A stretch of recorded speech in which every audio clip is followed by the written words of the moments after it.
आप सभी लोग का उनके क्लासेस में मोस्ट वेलकम है, स्वागत है। पिछली क्लास में हम लोगों ने पढ़ रखा था धारा के विषय में, विभव के विषय में पढ़ा था और विभवांतर के विषय में पढ़ा था। अब उसी कड़ी में हम लोग आगे बढ़ते हैं। अगला हमारा टॉपिक है ओम्स का नियम, मतलब ओम्स लॉ है, ओम का नियम है। इनमें पिछला आप लोग थोड़ा सा रिकैप कर लीजिएगा, जैसे विभवांतर क्या है, विभव क्या है, और उसके बाद आपका आवेश क्या है, वगैरह वगैरह सब चीज़ों को आप तैयार रखे रहेंगे तो बेहतर होगा। इसी कड़ी में हम लोग आगे बढ़ते रहते हैं, ठीक है। तो चलिए शुरुआत करते हैं और आप लोग अच्छे होंगे, स्वस्थ होंगे, मस्त होंगे। चलिए तो शुरुआत करते हैं, लेट अस बी स्टार्ट।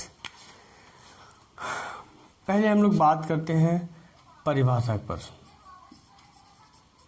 इसकी परिभाषा नहीं, मतलब स्टेटमेंट होगा। मैं परिभाषा लिख दिया, एक्चुअली में ये स्टेटमेंट होगा, कथन होगा, क्योंकि ओम एक वैज्ञानिक थे और इन्होंने क्या कह रखा है वो पढ़ना है। परिभाषा भी गलत नहीं होगा, लगभग सही है। तो कथन की मतलब ओम का क्या नियम था, ओम ने क्या हमें बताया था, क्या सिखाया था। ओम के नियम सिखाने से पहले मैं 2-3 चीज़ें बताता हूँ। पहला मैं ये बता दूं कि तापमान जो है, टेम्परेचर जो है, ये इलेक्ट्रॉनों के उत्सर्जन को प्रभावित करता है। हमने आपको पहले ही बताया था, पहली क्लास में हमने आवेश के समय पढ़ा था कि तापमान बढ़ाने पे इलेक्ट्रॉनों का उत्सर्जन तेज हो जाता है। जब इलेक्ट्रॉनों का उत्सर्जन तेज हो जाएगा तो उस दौरान हमारा धारा की गति बढ़ जाएगी, अपने आप स्वतः बहने लगेगा, क्योंकि आवेश उत्पन्न होगा। तो तापमान की वजह से इलेक्ट्रॉनों का उत्सर्जन बढ़ेगा, तापमान घटाने पे इलेक्ट्रॉनों का उत्सर्जन थोड़ा कम होगा। कोई पदार्थ ऐसा होता है जो इस नियम का विरोध भी करता है। वो आपका सेमीकंडक्टर वाले जो मिलते हैं, ठीक, ऐसे गुण रखते हैं। सेमीकंडक्टर आप पढ़ेंगे आगे जाके। तो ये बता दें हमने तापमान, तो क्या बताया भाई हमने, तापमान बढ़ाने पर इलेक्ट्रॉनों का उत्सर्जन बढ़ता है, ऐसा है। अब चलिए ओम के नियम के कथन पे आते हैं। तो ओम का नियम क्या कहता है, कहता है कि तापमान स्थिर रखें। क्या रखें, तापमान को स्थिर रखें। क्या रखें भाई, तापमान को स्थिर रखें। स्थिर ताप व दाब। देखिए दाब का बहुत ज़्यादा प्रभाव नहीं पड़ता, दाब का बहुत ज़्यादा प्रभाव नहीं पड़ता, बहुत ज़्यादा प्रभाव नहीं पड़ता, लेकिन प्रभाव पड़ता ज़रूर है। इसमें प्रभाव पड़ता ज़रूर है तापमान का, तो बहुत ज़्यादा, लेकिन दाब का हल्का फुल्का, क्योंकि दाब की वजह से तापमान भी घटता बढ़ता है। दाब बढ़ा देंगे तो तापमान बढ़ जाएगा, दाब घटा देंगे तो तापमान थोड़ा सा कम हो जाएगा। तो इसलिए स्थिर ताप और दाब पर, ठीक। किसी किताबों में आपको मिलेगा सिर्फ स्थिर ताप पर, क्योंकि ताप ही एक ऐसा कारक है जो सबसे ज़्यादा प्रभावित करता है इलेक्ट्रॉनों को उत्सर्जित या फिर कम उत्सर्जित के लिए। लेकिन तापमान बहुत आंशिक असर डालता है, बहुत कम, न के बराबर। तो इसलिए तापमान को हम लोग क्या करेंगे, बदल के रखेंगे, ठीक है। इसे बदलने की कोशिश रखेंगे।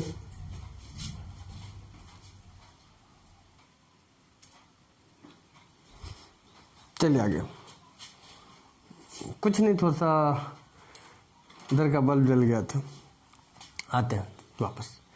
तो हमने क्या बता रखा था, आपको बताया कि तापमान और दाब को स्थिर रखना है। किसी किताब में आपको मिलेगा कि दाब पर कोई प्रभाव नहीं है, ये बात भी कहा जा सकता है, लेकिन थोड़ा सा प्रभाव जरूर पड़ता है, क्योंकि दाब की वजह से तापमान वेरीज करता है। आप केमिस्ट्री में पढ़ेंगे। चलिए, स्थिर ताप व दाब पर, मतलब कि ये दोनों स्थिर रखना है। स्थिर ताप और दाब पर जो विभव होगा हमारा, जो विभव क्या होगा, विभव तार में बहने वाली बहने वाली धारा के समानुपाती होगा।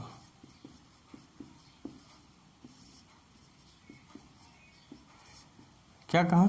मतलब कि ये जो V है वो डायरेक्टली प्रोपोर्शनल होगा I के।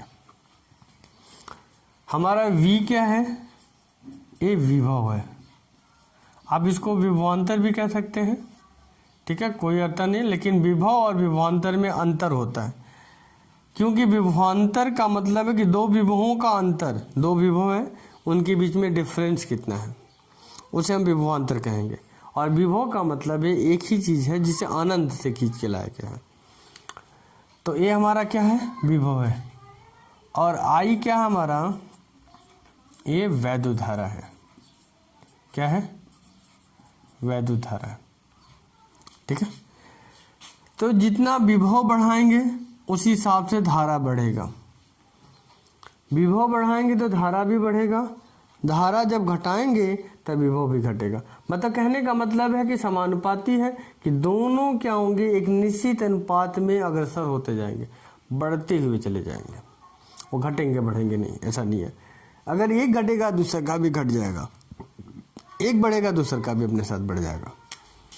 तो हमने क्या बता दिया कि V जो है डायरेक्टली प्रोपोर्शनल हो जाएगा I के, ये बता दिया।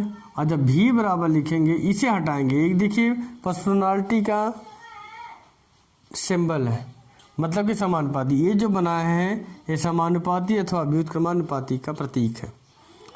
इसे हटाते तो एक नियतांक हम जोड़ते हैं, और नियतांक क्या जोड़ते हैं? I। इसे जब हटाएंगे तो एक हम नियतांक जोड़ेंगे, वो क्या है हमारा? I, ठीक। और यही ओम का नियम है। हम जहां बात करते हैं, R हमारा क्या है? R को हम लोग कहेंगे नियतांक। हालांकि यहाँ नियतांक है, लेकिन इसी R को हम लोग प्रतिरोध भी कहते हैं। क्या कहते हैं? इसी R को प्रतिरोध भी कहते हैं। R को प्रतिरोध मतलब रेजिस्टेंस भी कहते हैं। यहाँ नियतांक की तरह काम कर रहा है, ये जो प्रतिरोध है भले नियतांक की तरह काम करता है, परंतु इसका मान भी हम अपने आवश्यकता के अनुसार कम या ज़्यादा कर सकते हैं। फिलहाल यहाँ पे नियतांक है, क्योंकि जब भी प्रतिरोध है एक जितने ओम का हम लगाते हैं उनकी क्वांटिटी उतनी ही रहेगी, वो घटेगी बढ़ेगी नहीं, तो ये नियतांक है। R हमारा क्या नियतांक है, इसी के दूसरे शब्दों में हम लोग कहते हैं प्रतिरोध। और इसका जो मात्रक होता है, यहाँ लिख दे रहा हूँ, तथा इसका मात्रक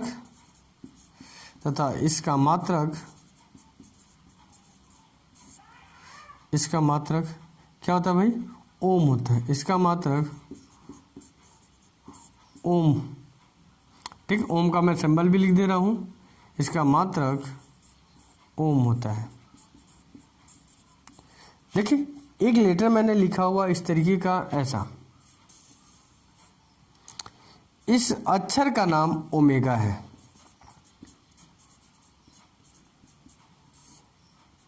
ये जो अक्षर बना हुआ, अक्षर जैसे ये अक्षर हमारा V है, लेकिन इसे पढ़ते हैं विभव। ये अक्षर हमारा I है, लेकिन इसको पढ़ते हैं वैद्युत धारा। ये अक्षर हमारा R है, पढ़ रहे हैं नियतांक अथवा प्रतिरोध, ये पढ़ रहे हैं। उसी तरीके से इस अक्षर का नाम ओमेगा है, ग्रीक लेटर है, ठीक है, लेकिन इसको हम लोग पढ़ेंगे ओम। क्या पढ़ेंगे हम लोग? ओम। ओम क्या है? ये प्रतिरोध का मात्रक है। किसका मात्रक है? प्रतिरोध का मात्रक है। इसे हम लोग ओम ही पढ़ेंगे, कुछ और नहीं। चलिए, ये हमारा पॉइंट हुआ। अभी तो ओम का नियम थोड़ी सी डिफिनीशन हुई, उसका फॉर्मूला हमने बता दिया। V/IR होता है। V हमारा विभव है, हम इसको विभवांतर भी लिख सकते हैं, कोई गलत नहीं है, क्योंकि V और विभवांतर लिख सकते हैं। जब हम क्या करेंगे, एक तार के एक सिरे और दूसरे सिरे के बीच का विभव निकालेंगे, तब तो हम विभवांतर लिखेंगे। जब कोई ऐसा तार ले लें जो अनंत दूरी से है, काफ़ी दूर से है, अनंत दूरी से है, तो उस दौरान क्या हो जाएगा, हम विभव लिखेंगे। चलिए एक जैसे मैं डायग्राम के थ्रू बताता हूँ आपको, देखिए कैसे, उस हिसाब से मैं इसको ले रहा हूँ। देखिए ऐसे मैनेज कर लूँ, हाँ डस्ट नीचे गिर गया था।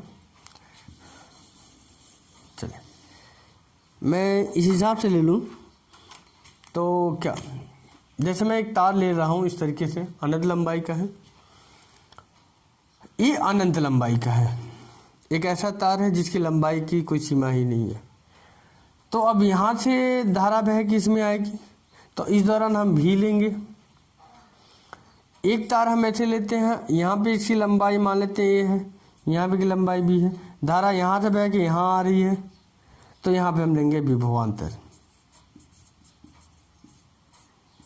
विभवांतर, ठीक है। तो ये अंतर है, तो आप यहाँ पे विभवांतर और विभव दोनों कह सकते हैं, ठीक है। अब ये श्रेणी में लिया जाता है कि हम क्या ले रहे हैं, तो आपको अधिकांश क्या है, विभव ही लेना है, अरे विभवांतर, ठीक है। चलिए सारे टर्म्स हमने बता दिए, ठीक है। मैं एक बार फिर से लिख दे रहा हूँ आपके लिए कि क्या चीज़ है भाई, और v हमारा क्या है, ये विभवांतर है, ठीक है, विभवांतर, तथा इसका मात्रक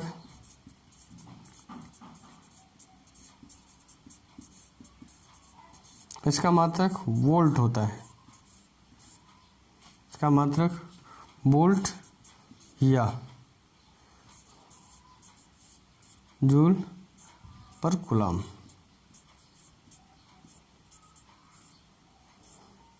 जूल पर कूलम होता है, ये है। अब आई तो पता ही आपको, आई क्या है, ए आई वैद्युत धारा है, धारा है, वैद्युत धारा है, तथा इसका मात्रक जो है, इसका मात्रक एम्पियर होता है, मैं हिंदी में लिख दे रहा हूँ एम्पियर, इसका मात्रक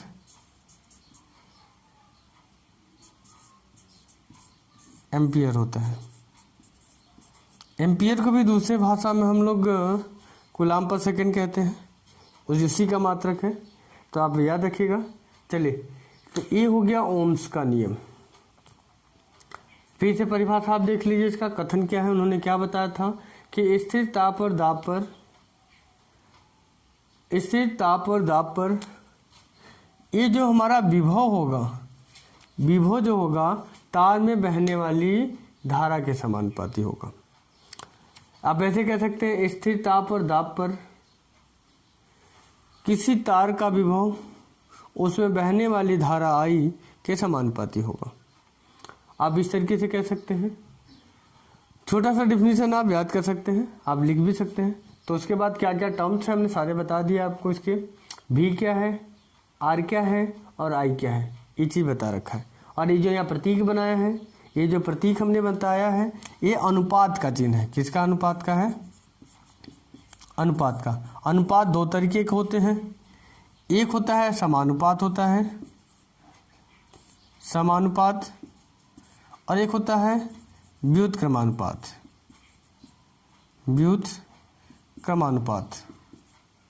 ठीक, समानुपात को हम लोग दूसरे शब्दों में अनुक्रमानुपाती भी कहते हैं, अनुक्रमानुपाती भी कहते हैं, समानुपाती इसको भी आप कह सकते हो। व्युत्क्रमानुपाती को व्युत्क्रमानुपाती कहते हैं। अनुक्रमानुपाती और समानुपाती को हम लोग डायरेक्टली प्रोपोर्शनल कहते हैं अंग्रेजी में। ठीक है, डायरेक्टली प्रोपोर्शनल कहते हैं, और इसको इनवर्सली प्रोपोर्शनल, इनवर्सली प्रोपोर्शनल कहते हैं। तो ये अनुपात का चिन्ह है। आप डायरेक्टली प्रोपोर्शनल कहेंगे तो भी यही लगाएंगे, इनवर्सली प्रोपोर्शनल रहे तो भी यही लगाएंगे, चाहे अनुक्रमानुपात रहे तो भी और व्युत्क्रमानुपात रहे तो भी। तो ये प्रतीक है। और नियम क्या है, इसको जब हटाते हैं लोग, इसको जब रिमूव करेंगे तो उसे बराबर लाने के लिए एक कोई नियतांक हम जोड़ेंगे। जैसे मैं एग्जांपल के तौर पे आपसे कह दूं कि एक तराजू ले लीजिए, वो तराजू क्या है, अनबैलेंस है, बराबर नहीं है, दोनों पलड़े जो हैं उसके सही नहीं है। तो उस दौरान उसको बराबर रखने के लिए हम क्या काम करते हैं कि जो पलड़ा ज़्यादा भारी रहता है उसको तो हम लोग छोड़ देते हैं, और जो भारी नहीं रहता, हल्का रहता है, मान के चलिए ऐसे एक तराजू ले लिया हमने, इस तरीके से मान के चलो तराजू ले लिया भाई हमने, ठीक है, बहुत बढ़िया बना दिया, अरे वाह लाजवाब बना दिया भाई, आता है मुझे ड्राइंग करने। चलिए तो मान के चलिए कि ये थोड़ा सा हैवी नीचे आ रहा है, तो जिधर हल्का है उधर थोड़ा सा यहाँ पे वेट बांध देते हैं ताकि दोनों बैलेंस में आ जाए। तो ये दो वेट हम बांधते हैं, इसीलिए बांधते हैं ताकि ये क्या हो जाए, एक बराबर सोल्यूशन में आ जाए, बराबर अनुपात में आ जाए। तो उसीलिए क्या है, दोनों बराबर आ जाए, बैलेंस आ जाए। तो इसीलिए हम क्या करते हैं, इस अनुपात को हटा के एक नियतांक जोड़ते हैं, नियतांक का मल्टीप्लाई करते हैं ताकि क्या हो जाए, बैलेंस सिचुएशन में आ जाए। चलिए आप लोग फटाक से इसको नोट कर लीजिए, मैं हट जाता हूँ, ठीक, या फिर आप स्क्रीनशॉट लेना चाहें तो स्क्रीनशॉट ले लीजिए, ठीक है। पर 2 मिनट के लिए मैं पीछे हटता हूँ।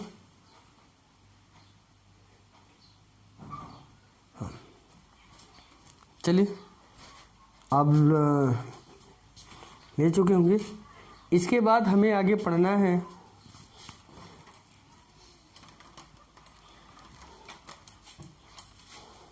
चलिए इसके बाद हम लोग को पढ़ना है ओम्स के नियम का प्रमाण पढ़ना है, ग्राफिकल रिप्रेजेंटेशन पढ़ना है, ग्राफीय निरूपण पढ़ना है।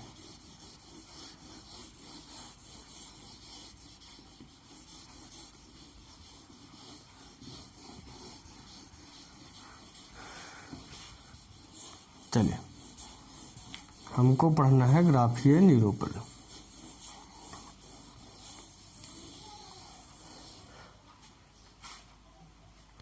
आगे हमें पढ़ना है ओम के नियम का ग्राफीय निरूपण,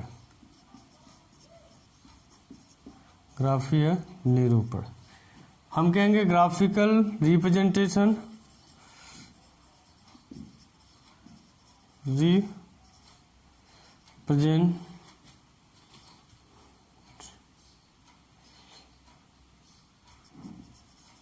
रिप्रेजेंटेशन ऑफ ओम्स लॉ।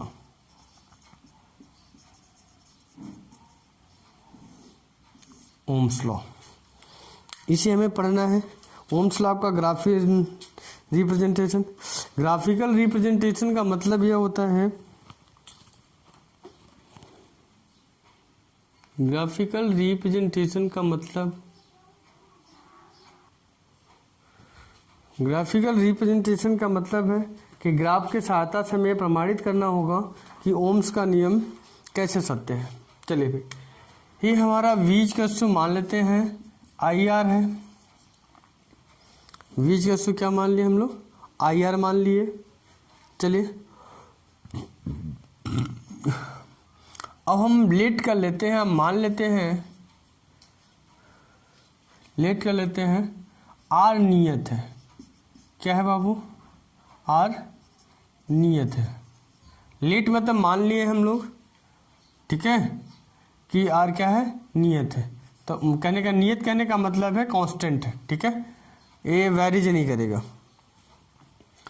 तो ग्राफ बनाने के लिए हम सबको पता है कि बॉक्स बनाते हैं इस तरीके का, हम सभी को पता है कि ग्राफ बनाने के लिए हम लोग क्या बनाते हैं, एक बॉक्स बनाते हैं। तो बॉक्स में अपने हिसाब से डेटा फिल करते हैं, वैल्यू रखते हैं। हम यहाँ से आई की वैल्यू रखते जा रहे हैं, 1 2 3 4 इस तरीके से रखते हैं। आर की वैल्यू कुछ भी हो सकती है, 1 2 एम्पियर, 1 एम्पियर, 2 एम्पियर, 3 एम्पियर, ऐसा हो सकता है। कुछ आर की वैल्यू 1 ओम, 2 ओम, 3 ओम, कुछ तरीके से हो सकता है। जब 1 यहाँ रखेंगे तो ये केवल आर मिलेगा, यहाँ 2 रखेंगे तो ये 2 आर मिलेगा, यहाँ 3 रखे हैं तो 3r मिलेगा, और यहाँ रखेंगे तो ये मिलेगा 4r। चलिए ग्राफ बनाते हैं इस तरीके से।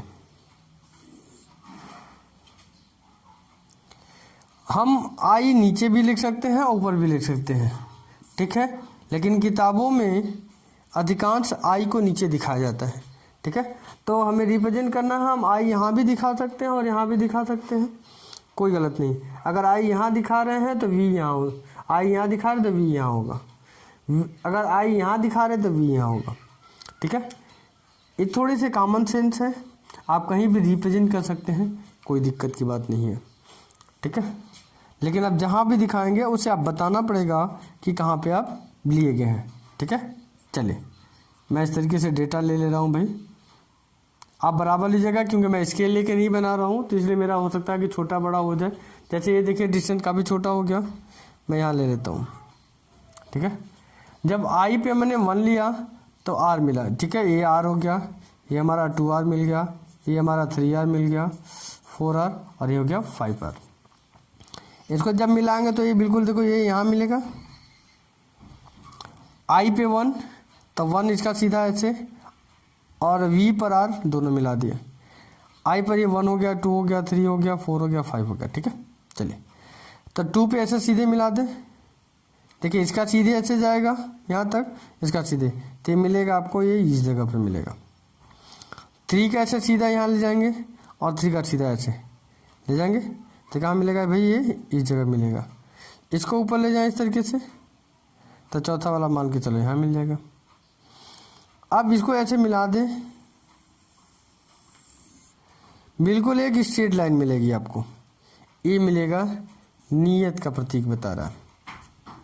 ऐसा ग्राफ आपको जब भी मिले तो आप हमेशा कहेंगे कि वो कांस्टेंट जा रहा है, फिक्स जा रहा है, ठीक है, एक समान रूप से नियत रूप से बढ़ रहा है। तो ये हमारा ग्राफिकल रिप्रेजेंटेशन है ओम्स लॉ का।